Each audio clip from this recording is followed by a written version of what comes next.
pensando que eu vim, eu ia passar a noite toda aqui, né? Porque é muito longo. Mas eu vou resumir.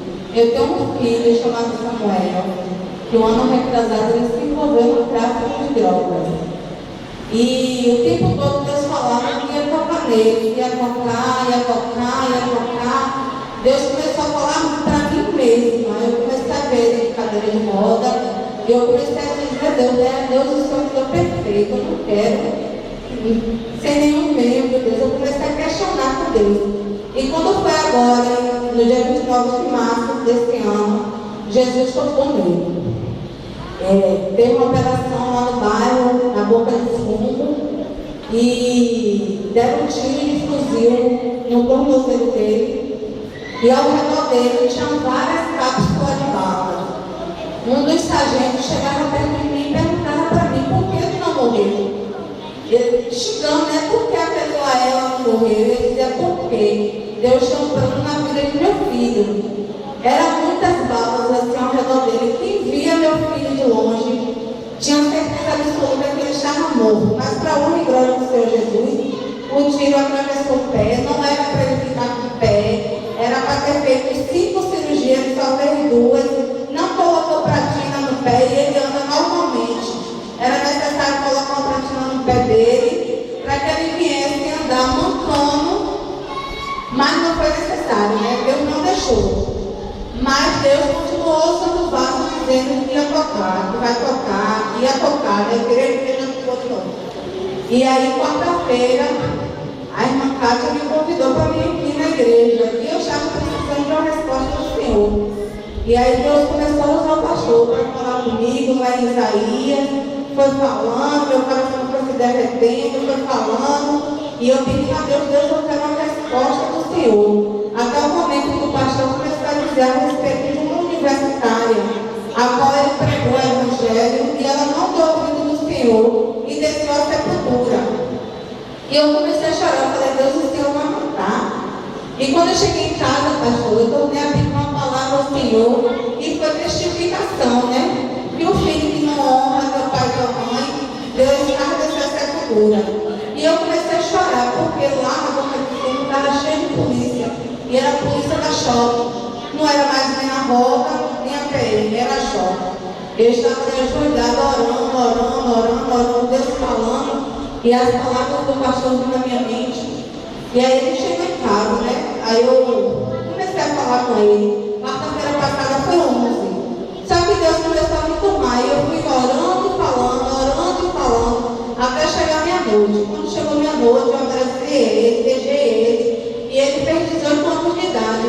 E Deus ali foi me usando para dizer para ele, né? Vigia, porque agora você não é mais menino, você é um homem. E como homem, você tem que responder por si próprio. Eu não vou poder mais fazer nada. Eu falei, Samuel, vigia, Samuel, não sei o que vai acontecer. Mas meu coração está apertado. Em nome de Jesus, a queda dentro de casa. Eu comecei a falar com aquele jovem, estou falando, porque Deus está ministrando meu coração. E ele dormiu até 1h da tarde do dia 12. Só que quando ele acordou, ele levantou, tomou banho e saiu. E ali eu passei a tarde toda inquieta, orando, inquieta. Eu cheguei a ir lá, falei com ele, mandei ele ir para casa. A irmãzinha dele quis beijar ele, ela beijou ele, abraçou ele, convidamos ele para ir para casa. Ele até foi em casa, tomou um banho e saiu de novo. E eu fui para a igreja, quando retornei da igreja, fiquei na escada com a irmã, orando, conversando, falando a respeito dele. E eu tive a grande decepção de ver meu filho chegando até o portão e 2 homens com arma na mão pegou ele pelo pescoço, puxou ele, colocou ele dentro de um carro. Meu filho, quando eu corri para ver ele já estava desmaiado dentro daquele carro. E eu entrei em desespero, comecei a gritar ali no meio da rua, comecei a clamar pelas pessoas, comecei a clamar a Deus. Chamei minha irmã para ficar comigo, fomos na delegacia, dentro de uma queixa. E como está escrito na palavra do Senhor, né? O choro pode durar a noite toda, mas que a alegria viu amanhecer. E ali fizemos um clamor, minha irmã orou, todo mundo orou, oramos, colocamos diante do Senhor Jesus. E quando foi 4h da manhã, ele ligou para mim, dizendo que os homens tinham liberado ele, lá na Brasil Gás. Assim, glória a Deus, né? O Senhor Senhor feriu realmente, porque ele já estava com a perna quebrada, deram um canhão pegada na outra perna dele, feriu a outra perna, ele está com 2 braços feridos, ele está com as costas feridas. Então, como o pastor já falou aqui hoje, as promessas do Senhor podem até demorar, mas vai acontecer. Eu creio que o Samuel é um profeta. E assim, igreja, eu quero dizer uma coisa para vocês. Vamos começar a pregar o ID, porque eu não conhecia a Kátia.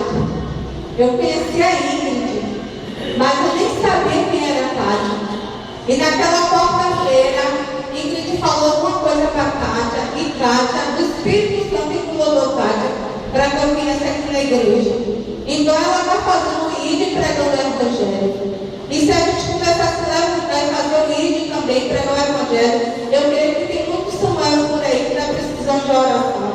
Eu creio que tem muitos Samuel por aí precisando de livramento.